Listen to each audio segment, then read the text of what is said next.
émission socio-culturelle éducative. L'éducation, c'est la formation d'un homme. Politique, sport et loisirs, le choix est simple. The choice is simple. Aigle Info TV Channel, la chaîne YouTube qui vous Dieu vous donnera des amis qui pourront vous édifier. Vous informe au quotidien sur les faits sociaux et différents sujets d'actualité. Abonnez-vous, partagez et likez pour faire entendre ces petites tous. La manière de vivre, la manière de se comporter, la manière de réfléchir, la politesse. Aigle Info TV Channel, la chaîne qui vous convient, qui vous convient, qui vous convient.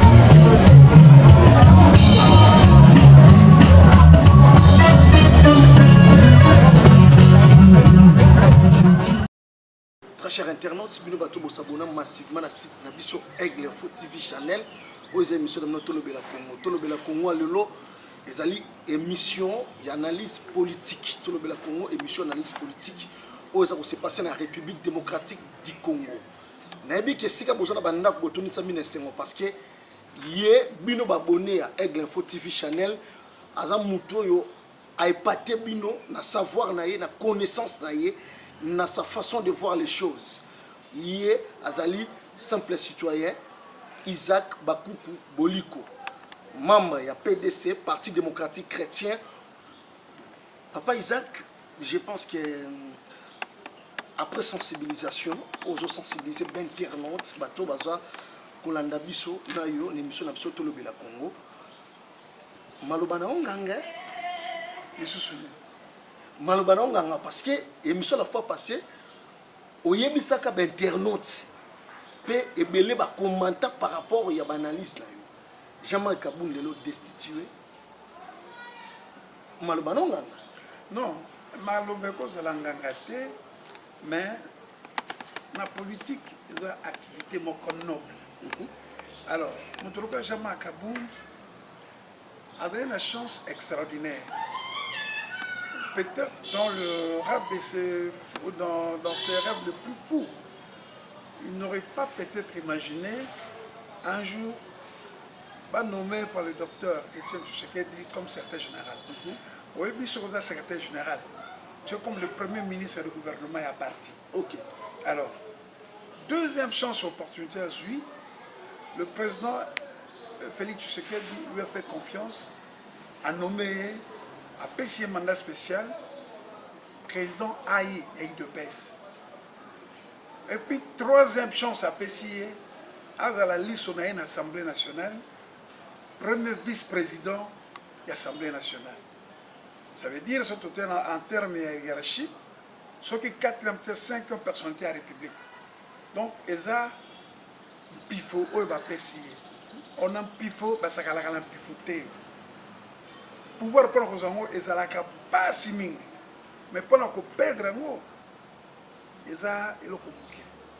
qu'est-ce qui se passe? Tango Tolobi est un état de droit. Mais l'état de droit fonctionne avec des règles. Et les règles on a édictées par le législateur. Règlement de l'intérieur, va s'imposer. Je crois, dans Katia Bomoto, ce qui l'honorable Jean-Marc Kabound a eu une importance au qui est dans l'UDPS. L'ISONAE, l'ISOYA, président Félix Tshisekedi dans l'Assemblée nationale, je crois, biloko ya salaki wana, parce que avant à la vice-président de l'Assemblée, azana nos députés, azaki député, Tomboli a commis vice-président, premier vice-président. Alors, ce que salaki moi en béba, comme lié. L'administration de la il faut répondre. Et à combien gagne pour répondre. Comme les sous pour répondre. Il n'y a pas de Congolais au-dessus des autres. Le règlement Pesawana. Jean-Jacques Mamba a l'andi règlement, a sali pétition. Et la pétition va signer. Et c'est qui est encore beaucoup plus grave. On n'arrête pas un député pendant la session. Et comme instrumentaliser la justice. Pona va empêcher Jean-Marc. C'est qu'ils avaient oublié que Jean-Jacques Mamba n'était plus propriétaire et à pétition. Alors, et là, on espère dans la Sony, dans la République, voir la haute cour d'ordre judiciaire, et bien mis la cour de cassation, à que le conseil livré à l'arrestation des Anatinawana. Personne n'est au-dessus de la loi. Et tiens, tu sais que dans la zone qui a bénéficié de privilège, na camarade na ende qu'on a maréchal Mobutu. Mais comme il y a un souci, il y a établissement ou instauration d'un état de droit, il avait abandonné. Il avait abandonné. N'a pas si, n'a nini. Qu'est-ce que Tchétchouski n'a pas vécu? Mais tout ça, c'est dans l'esprit, il y a instauration d'un état de droit. Et un état de droit, les Arana, Batumba privilège. Il y a un homoni le lot. Atia d'abord parti dans la difficulté. Et puis, Atia peut, président Tshisekedi dit, un peu mal à l'aise. Et ça, les Kambouaba, députés, il y a des députés, à quoi qu'on soit député. À ce moment-là, député, on répond, bon, ça va, là, on répondra, tout ça, les consommateurs. Non, la politique, c'est un métier noble. Et les activités, des activités nobles, au service de la population, au service de l'évolution des libertés et du droit. Les hommes mais quand on veut un état de droit, et l'état de droit ne se gère qu'à travers la Constitution et les lois de la République. Il n'y a pas d'autre moyen, il n'y a pas d'autre façon de gérer la res publica. Et quand on parle d'un État comme la RDC, qui veut redevenir réellement un État de droit, mais c'est à travers la Constitution, les lois, les décrets, les ordonnances, les arrêtés et les édits et les règlements pour que nous ayons réellement un État de droit. Un État de droit, personne n'est au-dessus de la loi. Un État de droit, personne n'est au-dessus de la loi. Jean-Jacques Mamba, arrêté, mis en résidence surveillée. Jean-Jacques Mamba, le Parlement, pour la présidente, il y a Parlement, l'honorable Janine Mabunda, à défendre tout le monde, collègue, député, défendre. Jean-Jacques Mamba, commis. Non, a commis membre FCCT. Non, défendre, ils ont défendu les règles. Ok. Ils ont défendu les règles. Dans la loi, dans le principe, il n'y a pas le FCC, il n'y a pas le cash, il n'y a pas l'UDPS, il n'y a pas l'ensemble pour la République. On voit les lois de la République. Est-ce que, à cette époque, à cet état-là, Jean-Jacques Mamba devait être poursuivi? Donc, ils ont regardé la loi, ils ont regardé les règlements d'ordre intérieur, et ils ont regardé la Constitution, le 167. Donc, il est un député de l'opposition. Et il a fait son travail de l'opposition conformément aux règles du droit et les règlements. Il y a Bango va député. Donc, à FCCT, la loi, elle est générale, impersonnelle et abstraite. Et c'est ça que nous, on parle de socle de démocratie. Ok. Ce qui, dans la socle de démocratie, comme boycotter la démocratie, danger à la dictature et au côté de la place. Donc, Mme Mabunda a raison, et tous les députés ont eu raison de dire que non, c'est illégal, contraire aux lois et à la Constitution de la République. Lelo, lelo, ça n'a qu'à IDPS, parti pouvoir. Et ça, bon, là, particulièrement, Jean-Marc Kaboum, et ça, immaturité politique, ou bien ça, là, que orgueil, immaturité politique, ou bien comment? Non, moi je ne peux pas rentrer là-dedans. Il faut que les gens s'assument. À tout ce que nous posons comme acte, il faut l'assumer. Jean-Marc Kaboum devra assumer parce qu'il était au perchoir. il a le droit de réserve, comme on l'a dit l'autre fois. S'il avait estimé que cette histoire coûtait 7 millions, il y a eu le premier congrès, ça coûtait combien? Le deuxième va coûter combien? Donc, Ayebisi Kaka Moutoua Koumreke Moukanda. Autant on a reproché à Mabunda quand il parlait n'importe quoi sur la haute trahison, la mise en accusation du chef d'État, autant à Mouvier était Alexis Tamboué Mwamba par rapport à la réponse à ce qui est la sénatrice Jungo. Autant il faut reprocher à Jean-Marc Kaboun son refus de répondre à la lettre de son collègue député Jean-Jacques Mamba. C'est une question de quelqu'un qui doit savoir assumer les responsabilités et les conséquences. Aujourd'hui, l'UDPS a aussi des cadres parce que la République doit fonctionner. La République doit fonctionner et l'UDPS devra, c'est un poste qui revient du l'UDPS et il devra envoyer quelqu'un d'autre pour répondre l'UDPS et il doit aller le chef de l'État au sein de l'Assemblée nationale. Une année, il y a retour, il y a le président Moïse Katumbi Tchapo, président Ensemble pour la République. Le président a se prononcé, mais il se prononcer quand même dans une année où. Le président a s'exprimé au lobby que je connais Vital Kamere, comme si, après qu'on a le fond et la forme de ma camarade, un conseil, le président de la République, non, il faut voir ma camarade manière, mon souche. Et ça, nous ensemble, je ne sais pas beaucoup de pensate, vous avez se mêler, vous garder, il faut finir pour bombi. Non, au moins, la politique, il faut avoir honnêteté. On dit, tout le monde a makaboya exil à une année. Ok. Le Kouta est un ascenseur. Mais, vérité, il y a un escalier. Et on a souhaité le président Moïse Katumbi, bon anniversaire, il y a exil forcé. Forcé, voilà. On va forcer qui est makamu tout, ça est qui est, va conseiller makamu sommet. Lorsque la vérité est têtue. Mais les lots oyo, nous sommes là qui pour le président Moïse Katumbi et Boukana Lokola, le château de cartes. Il y a un moni. Azeli a totalisé une année dans exil forcé. Au bateau Bazaïki n'a monté Mali Kundu, il a empêché à se présenter pour l'élection en 2018. Deuxième chose, Tom Matato Kita, je l'avais dit ça, elle est la Moïse Katumbi, elle est la présidente Félix Tshisekedi, elle est la Vital Kamere, elle est la Mozito, elle est la Martin Fayoulou.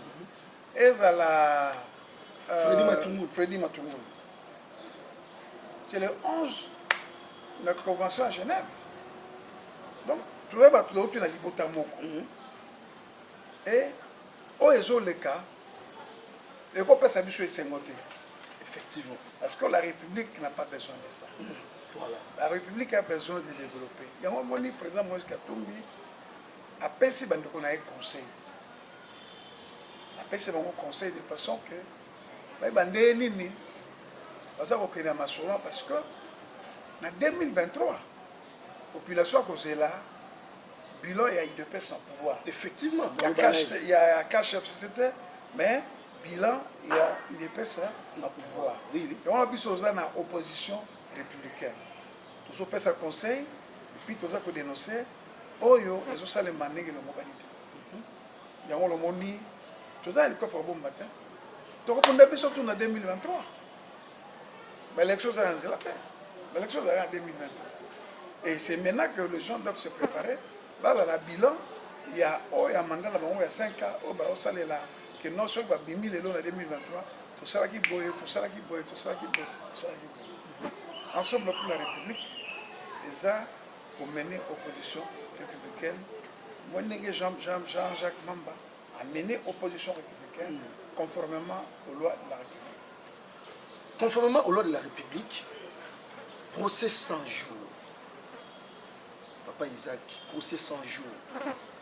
Aujourd'hui, on a dit que le procès 100 jours. Salami, le 25, et Vital Kamere va entendre, Jamal va entendre, et le lot, je vais mettre le fait et bimi mais ba cadre INT baza pour le bakeno oh ya kwa vidéo que oh maloba Vital Kamerhe lobi que je vais mettre le fait sur ma convoquer Amida Chatir oh ya kwa vidéo wana ba pesi mbongo et les conséquences sont là juge président Yani akufi moko ya avocat partie civile autour de la victime il y a incendie na ndako na ye yena mwasi na bana bakei ou alors papa Isaac na procès oyo est-ce que na makata makambo payer so bénéficier na nini alobaki na yo mokolo wana que d'ailleurs j'ai suivi les bâtonniers Jean-Claude Boubaki alobi que non l'avocat va s'exprimer les sous-soutiens pas va s'exprimer il faut faire une autorisation préalable Baroza Asbel hein Baroza Asbel to bana to kene muke muke oui pas de problème baza ko bazolinga kwambrouiller biso ko distraire biso dans la constitution oui comment la constitution OK article 23 lobby toute personne a droit à la liberté d'expression. Ce droit implique la liberté d'exprimer ses opinions ou ses convictions, notamment par la parole, l'écrit et l'image, sous réserve du respect de la loi, de l'ordre public et de bonnes mœurs. Donc, article 23 de la Constitution, et 24 qui ne peut pas la liberté de la presse, tout ça, les consorts. Na zo comprendre te esika bazolinga komema biso. J'ai eu l'occasion de travailler dans un grand procès. Il y a na Congo, na Zaïre, à l'époque il y a maréchal Mobutu, affaire Wabali, affaire Molongia, affaire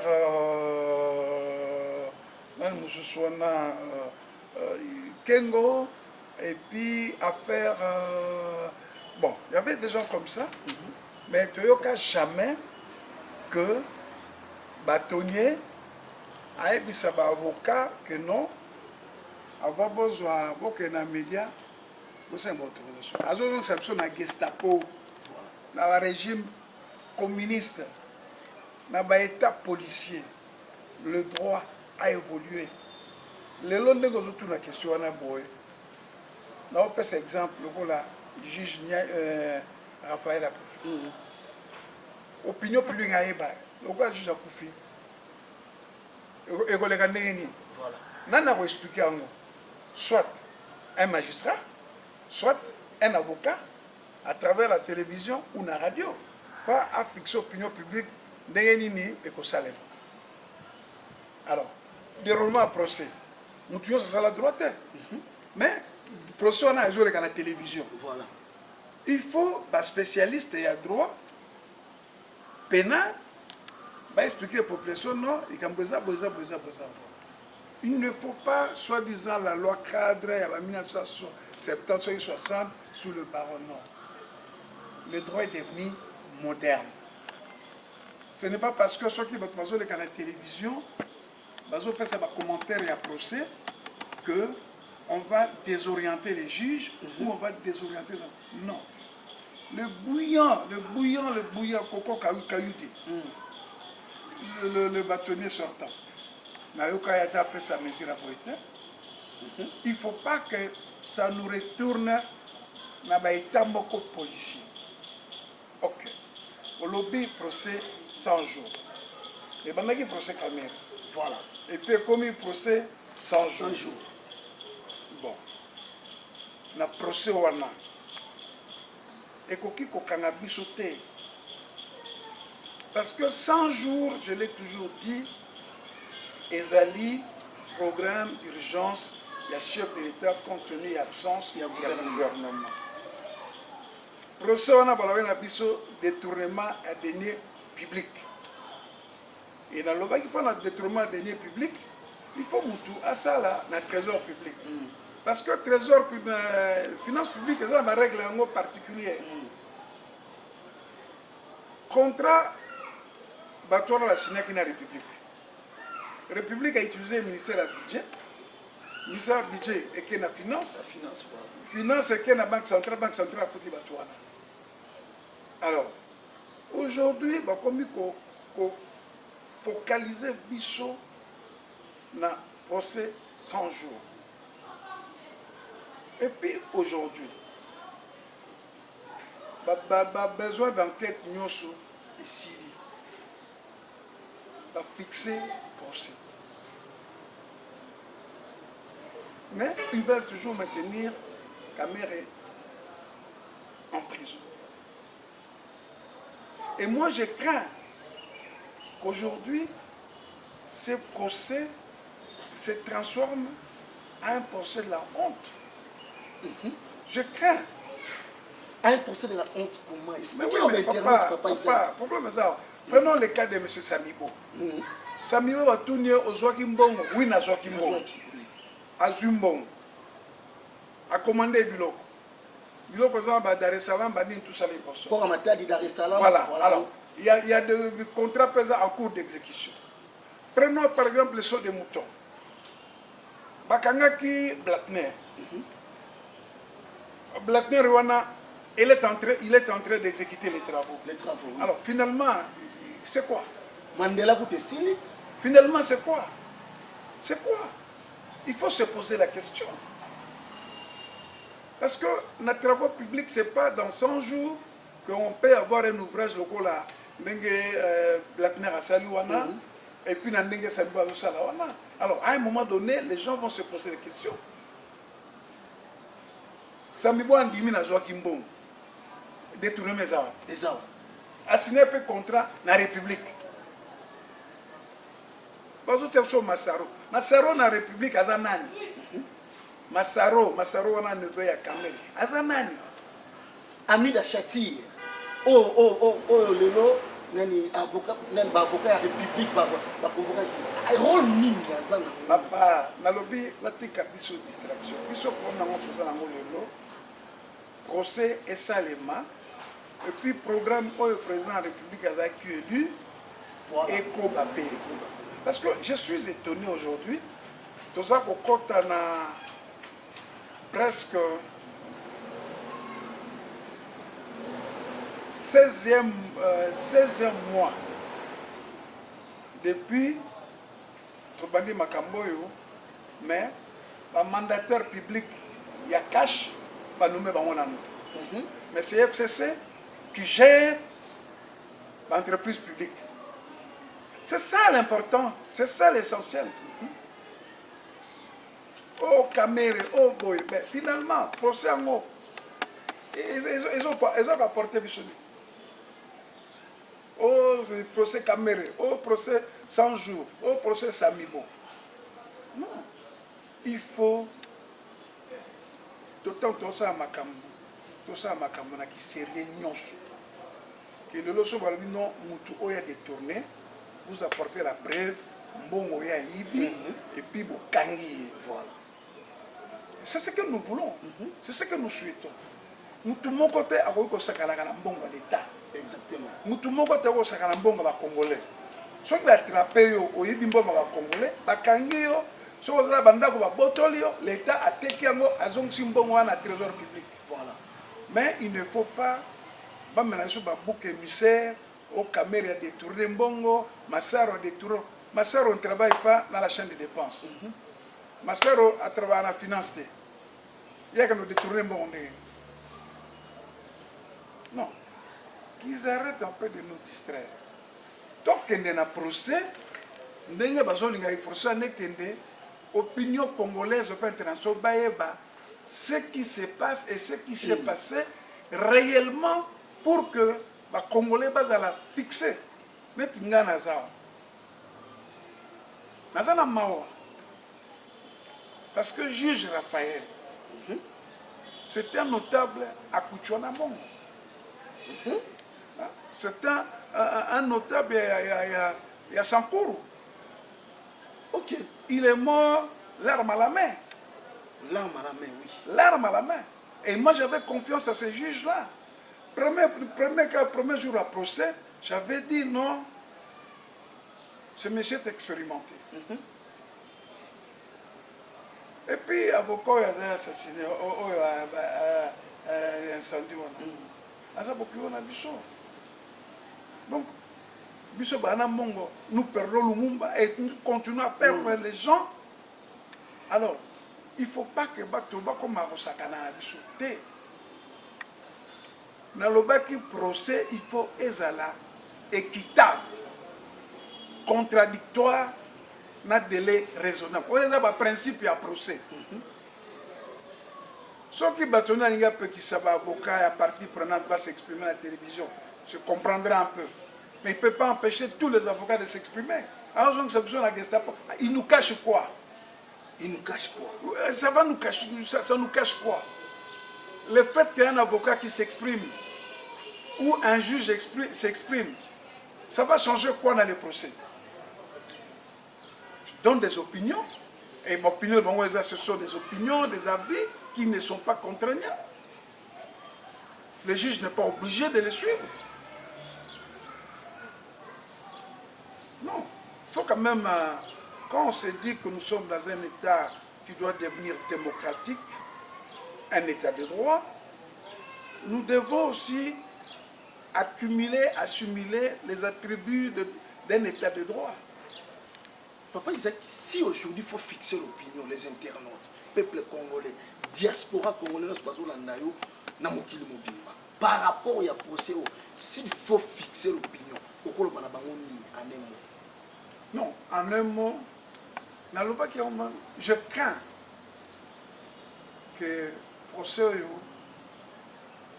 est dans la procès de la honte.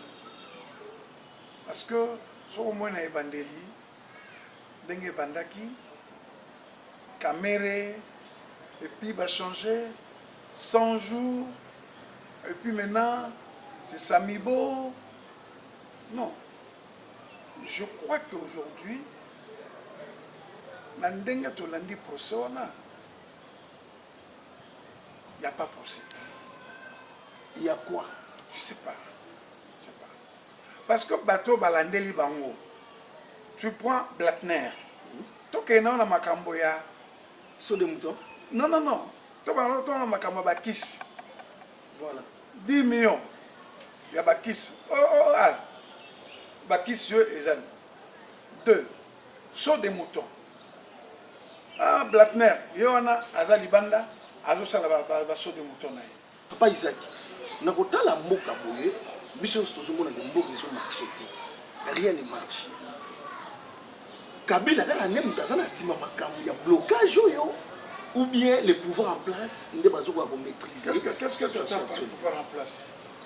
Qu'est-ce que vous avez par le pouvoir en place? Bon bazo diriger. Mais oui, mais FCC, Kabila c'est l'autorité morale.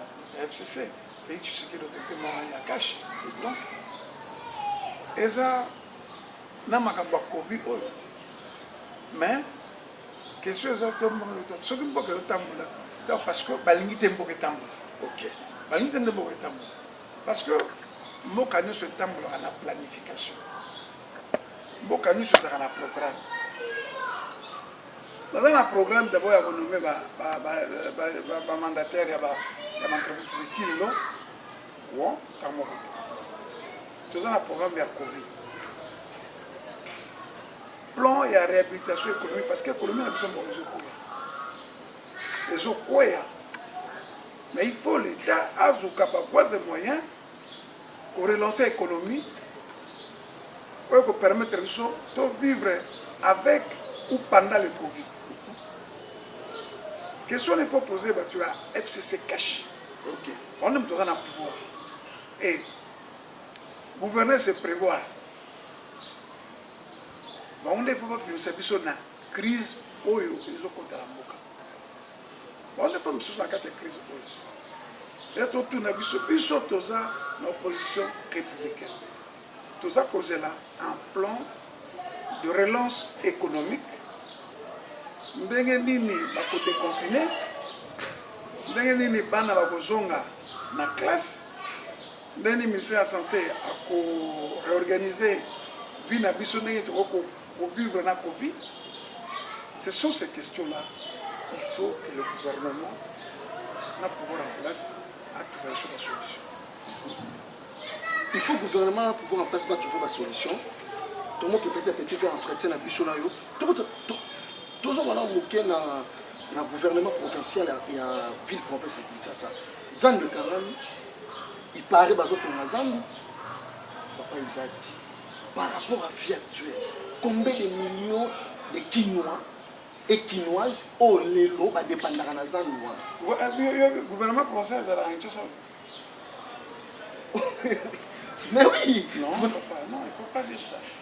Oh, le gouvernement provincial a rien ça. Parce que le gouvernement provincial a rien ça. Jamais dans mon balabala nous ça va combien de choses pour la garage. Exactement. Le gouvernement provincial a rien ça. Le gouvernement provincial est à Tonaka, au Peto, Banini, confinement, on va tatonaka. Mais pour moi, il n'y a pas de gouvernement provincial responsable digne de ce nom. Ça n'existe pas. Ok.